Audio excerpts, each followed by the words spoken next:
Do you think Jerusalem's greatest secrets are hidden in the temples? The true miracle. 32 centimeters. In the dark depths of the earth's crust, beneath the ancient city of Jerusalem, that was the entire margin of error allowed. A minimal angular deviation would mean total disaster. Two teams of miners, separated by 500 meters of impenetrable limestone, advanced blindly toward each other. They had no GPS. They had no magnetic compasses. They had no lasers. They were guided only by visceral fear, geological intuition, and the muffled sound of sledgehammers striking the surface. If they did not meet at the exact point, to the precise millimeter, the water would not flow. Jerusalem would die of thirst.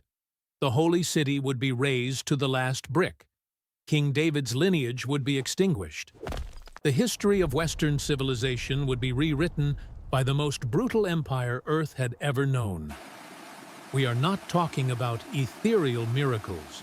We are talking about a marvel of hydraulic engineering, executed under the suffocating pressure of imminent annihilation.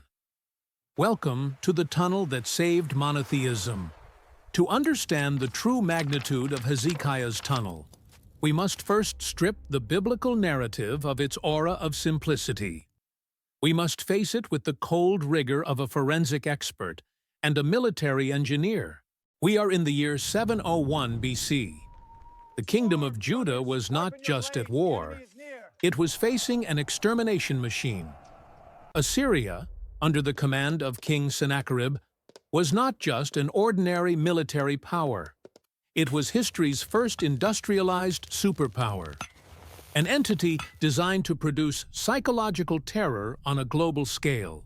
The news arriving in Jerusalem was brought by refugees with eyes glazed from trauma. They described the fate of neighboring cities. Lachish, Judah's second most important stronghold, had been turned into an open-air slaughterhouse. The bas-reliefs of Sennacherib's palace in Nineveh, which are preserved today in the British Museum, document with sadistic pride what they did to those who resisted.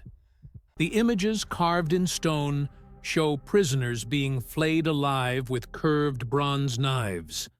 Their skins were ripped off whole and nailed to the walls of conquered cities like grotesque flags of human flesh. Other reliefs detail civic leaders impaled on wooden stakes, left to agonize for days under the scorching sun, while vultures circled above them. The remaining population, consisting of women, children, and the elderly, was chained by metal hooks inserted into their noses or lips and dragged into exile in Mesopotamia. This was the beast marching toward Jerusalem. King Hezekiah knew the city walls could hold. They had been hastily reinforced with stones from houses demolished in the new quarter. Stone can withstand the impact of battering rams and siege towers for months. But defensive architecture has an insurmountable biological limit: the physiology of thirst. Jerusalem possessed a fatal strategic flaw, a geographical Achilles heel. Its only perennial source of living water, the Gihon Spring, bubbled up in the Kidron Valley. It was vulnerable and exposed, outside the protective walls. In times of peace, this was merely a logistical inconvenience. In times of siege, this location was a death sentence. If Sennacherib controlled the spring, he would have unlimited water for his tens of thousands of soldiers. Meanwhile, the defenders of Jerusalem would dry up from the inside. The physiology of mass dehydration is a cruel and inevitable process of human degradation. It is not just feeling the urge to drink. It is the collapse of biology. First comes the dry mouth and swollen tongue. As the body loses essential fluids, the blood thickens. It turns into a viscous, dark sludge that the heart struggles desperately to pump through the veins, drastically increasing cardiac pressure. Body temperature rises uncontrollably, causing internal fever. The kidneys, unable to filter toxins without fluid, fail completely. The body begins to poison itself with its own metabolic waste. The final stage is the most heinous. The brain physically shrinks inside the skull due to the loss of water volume. This stretches and ruptures blood vessels and meninges. The result is violent hallucinations, aggressive paranoia, and total madness. Mothers would stop recognizing their children. Soldiers would attack their officers for a single sip of dirty water. The city's social cohesion would disintegrate. Sennacherib didn't need to invade Jerusalem and lose men on the walls. He just needed to control the Gihon Spring. He just needed to wait a few days under the Judean sun and let thirst do the dirty work. Jerusalem would turn into an asylum before becoming a graveyard. Hezekiah, therefore, needed to achieve the impossible: bring the water inside and, simultaneously, hide the spring outside. The decision to dig the tunnel was an all-or-nothing bet against his people's biological clock. Every day spent planning was one less day of life. The logistics of this endeavor require a deep immersion into the material reality of the time. Forget instant miracles. The rock beneath Jerusalem is composed mainly of dolomitic limestone, known locally as Mizzi. It is a hard rock, crystalline, unforgiving to the touch. It is resistant to cracking and extremely difficult to work. Although there are layers of softer limestone, the route required for the tunnel crossed large sections of the hardest and most hostile rock. The tools available to Hezekiah's workers were iron pickaxes. We are in the historical transition from the Bronze Age to Iron Age Tun. The wrought iron of the time was superior to bronze, but still suffered from metallurgical inconsistency. It lost its edge and deformed quickly when struck against compact dolomite. This implied not only an excavation effort, but a frantic rearguard logistics operation. For every man at the work front striking the stone, there was a support team transporting blunt tools to the surface and bringing down newly sharpened and tempered ones. Dozens of blacksmiths worked in uninterrupted shifts at the city's forges. The sound of hammers on hot metal competed with the sound of pickaxes on cold stone. The entire city had become a survival factory. There was no room for error, and the topographical challenge was even greater. They needed to connect the spring to the pool with a drop of only 32 centimeters over 500 meters, a gradient of 0.06%. If they missed the angle upward, the water wouldn't enter. If they missed downward, it wouldn't reach the pool, and they would have to do all this in absolute darkness. Imagine the sensory environment inside the gallery at the height of excavation. The tunnel is, on average, 60 to 80 centimeters wide, barely enough for a grown man's shoulders to pass. The height is irregular. In some places, it allows standing, but in many other stretches, it forces the worker to stay hunched or on their knees in the mud, in anatomically torturous positions. Sound is the first and most violent aggressor. The incessant impact of metal against stone in such a confined space creates a deafening echo chamber. Sound pressure reaches levels that today would be considered illegal on any modern construction site. The vibration of the impact travels up the wooden handle of the tool and up the arms. It destroys wrist and elbow joints, causing stress microfractures over weeks of continuous work. But sound was the least of the problems. The true silent killer, the one Hezekiah's engineers feared more than the rock, was the air. Ventilation in deep tunnels is a complex engineering challenge. As the miners advanced tens, then hundreds of meters into the mountain, oxygen became a luxury resource. In a blind tunnel, without an air outlet at the other end, the accumulation of carbon dioxide exhaled by workers in extreme physical exertion created a toxic atmosphere. Carbon dioxide poisoning begins insidiously. Uncontrollable panting, throbbing headache, mental confusion, and deadly lethargy. If they fainted in there, they would suffocate before they could be dragged out. Furthermore, lighting depended entirely on oil lamps. These were simple ceramic bowls with flax wicks, floating in olive oil or animal fat.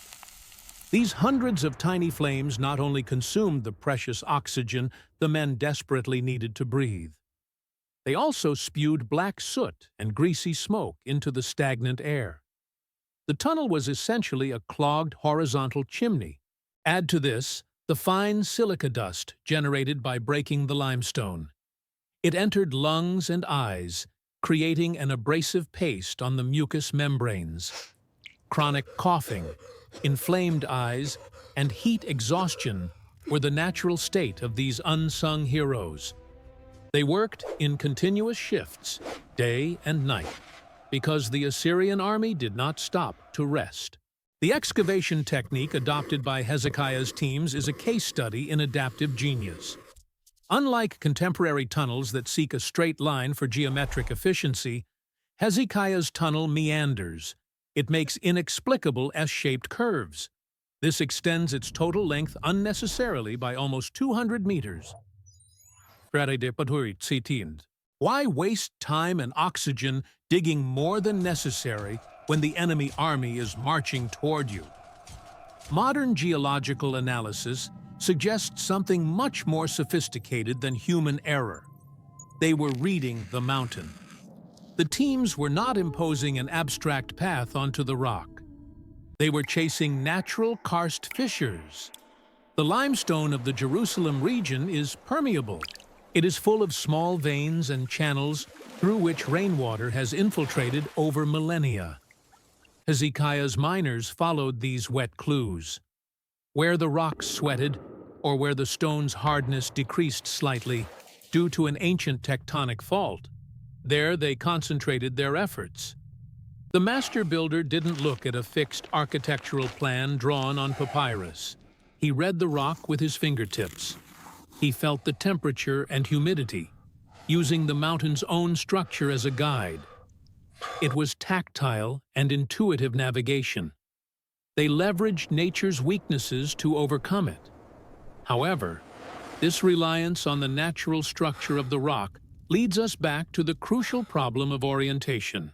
How to ensure that the team starting from the pool in the south would meet the team starting from the spring in the north. The most robust and fascinating theory to explain the final connection involves acoustics. It is highly probable that a third team operated on the surface or in adjacent natural caves. They struck the ground with massive stone sledgehammers at predetermined rhythmic intervals. Low-frequency sound travels through solid limestone with surprising efficiency. Down below, in the tense silence between digging shifts, the miners stopped everything. The foreman shouted for silence. The pickaxes stopped. Breath was held. They pressed their ears against the cold, damp walls, listening for the vibrations. They navigated by sound. The word zada, a rare term found in the Siloam inscription, may refer to this resonance crack.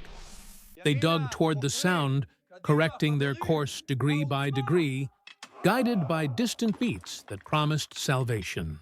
While the pickaxes rang underground, on the surface, psychological warfare reached its peak. King Sennacherib wanted a quick surrender. He sent his senior officer, the Rabshakeh, to the walls of Jerusalem. The scene is one of the most dramatic in the Bible.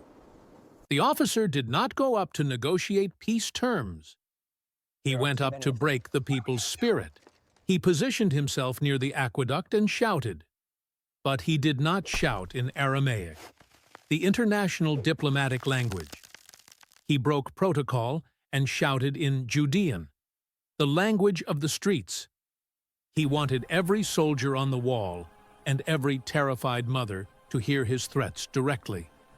His speech was meticulously designed to dismantle the defenders, morale. He questioned the people's infrastructure of trust, asking, "On whom do you rely?" He mocked Egypt, the expected ally, calling it a broken reed.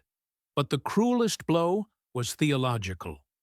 The Rabshakeh argued that Hezekiah had offended God by removing local shrines during his religious reforms. The Assyrian distorted Jewish theology, suggesting that Yahweh was on Assyria's side. He shouted, "The Lord said to me, 'Go up against this land and destroy it,' for a worker coming out of the tunnel, covered in dust and exhausted, hearing those words echoing from above must have been devastating. Doubt is a poison more potent than hemlock. The psychological pressure to drop tools and open the gates was overwhelming. But Hezekiah's response was a fusion of piety and pragmatism. He ordered the underground work to accelerate. Faith did not paralyze action, it propelled it. We then reach the critical moment, the subterranean climax. The Siloam inscription, carved into the tunnel wall, describes the exact moment the physical barrier was breached. The narrative etched in stone gives us the sound of victory. When there were still 3 cubits to be bored, the voice of a man calling to his fellow was heard. There was a resonance in the rock. 3 cubits. Less than 1.5 meters of rock separated the 2 exhausted teams. The solid rock, which for months had been a mute barrier, suddenly became permeable to the sound of the human voice. The tension in those final centimeters was electric. The pickaxe strikes changed rhythm. They were no longer monotonous beats of endurance. They were frenzied attacks of liberation. On the day of the breakthrough, the miners struck against each other, pickaxe against pickaxe. This phrase, engraved for eternity, describes the explosion of relief. The iron tips collided in the darkness. The final limestone barrier crumbled. The stale air of one gallery mixed violently with the air of the other, creating a draft. And then, before the shouts of celebration could cease, physics took command, and the water flowed from the spring to the pool for 1,200 cubits. Hezekiah's engineering kicked into action instantly. The newly built underground dam had already raised the water level. Gravity, harnessed by that microscopic gradient of 0.06% ED, did its job. The cold, clean, pressurized water invaded the hot, dusty tunnel. The sensation of the water invading the confined space must have been indescribable. It first wet the swollen and bleeding feet of the diggers. Then it rose up their shins, washing away the silica dust and the accumulated sweat of months. That was the most profound moment of catharsis in those men's lives. They didn't just walk back to the exit. They flowed with the salvation of their city. The water ran the entire course until it emptied into the pool of Siloam, inside the protected walls. Jerusalem, which was on the brink of death by thirst, now had a lifeline pulsing within it. With the tunnel completed and the water running safely underground, the surface team finished the camouflage. The Gihon Spring was sealed from the outside with tons of stones and compacted earth. The Kidron Valley returned to being a dry bed. When the vanguard of the Assyrian army finally appeared on the horizon, they found a baffling scene. The logistics of a besieging army is a brutal beast. Tens of thousands of soldiers and horses require rivers of water daily. Without access to the local spring, Sennacherib's strategists found themselves in a logistical nightmare. They were forced to seek distant water or rely on contaminated local cisterns. Hezekiah had flipped the strategic board. Now, it was the besiegers who suffered from thirst and poor hygiene. Meanwhile, the besieged had fresh, clean water bubbling in the heart of their city.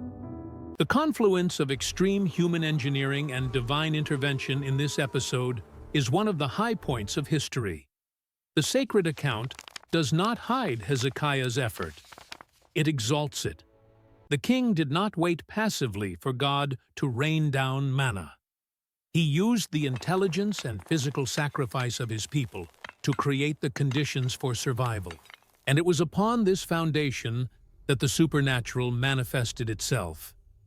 The climax of the siege was not a battle of swords on the walls. It was a silent extermination event. The Bible reports in the second book of Kings that the angel of the Lord went out at night and struck down 185,000 soldiers in the Assyrian camp. From the perspective of a historical forensic analyst, what could explain this? The Greek historian Herodotus mentions a plague of field mice that invaded the Assyrian camp at night, gnawing on bowstrings. In ancient language, mice are often vectors of biological plagues. This suggests a fulminant epidemic, perhaps bubonic plague or bacterial cholera. These diseases flourish in overcrowded military camps, with collapsed sanitation and a lack of clean water. If Hezekiah hadn't hidden the water, the Assyrians would have had adequate hygiene. The tunnel's engineering may have been the strategic vector that prepared the biological ground for the plague to devastate the enemy. The angel of the Lord may have used microbiology as his sword of judgment. The result was silence. The army that made the earth tremble woke up dead. Sennacherib, the king who called himself King of the Universe, saw his power dissolve without a single arrow being fired from Jerusalem. Humiliated, he broke camp and marched back to Nineveh, where he was assassinated years later. The impact of this event is incalculable. Jerusalem's survival in the year 701 BC was not just a local military victory. It was the preservation of a theological incubator. If Jerusalem had fallen that year, Jewish monotheism might have dissolved into the polytheistic amalgam of the Assyrian Empire. There would be no Babylonian exile. There would be no return. There would be no construction of the Second Temple. And, consequently, there would be no historical setting for the birth of Christianity. Hezekiah's tunnel was, literally, the underground artery that kept the heart of biblical faith alive. Centuries later, this same water would gain a new meaning, closing the prophetic cycle. The pool of Siloam, fed by this tunnel, was the place where Jesus of Nazareth sent a man born blind. He said, "Go, wash in the pool of Siloam." The man went. He washed the layers of darkness from his eyes with the water that came from the dark tunnel and came back seeing. The water that Hezekiah brought to save the body of the city from death became the vehicle for healing and spiritual enlightenment. There is a divine symmetry here. The darkness of the tunnel produced water for life. The darkness of the blind man's eyes was washed by the same water to produce light. Today, walking through Hezekiah's tunnel is a sensory experience that connects the modern pilgrim directly to this ancient drama. The water still flows, cold and constant. The pickaxe marks on the walls are as sharp as if they had been made yesterday. We can see the course corrections, the errors, the desperate attempts to find the way. It is a geological scar that tells the story of a faith that refused to die without a fight. Hezekiah's tunnel remains there, beneath the streets of modern Jerusalem. It is a silent and eternal answer. It reminds us that divine providence does not annul human responsibility. It summons it. God saved Jerusalem, but he waited for Hezekiah to wield the pickaxe. The miracle meets the man who is working.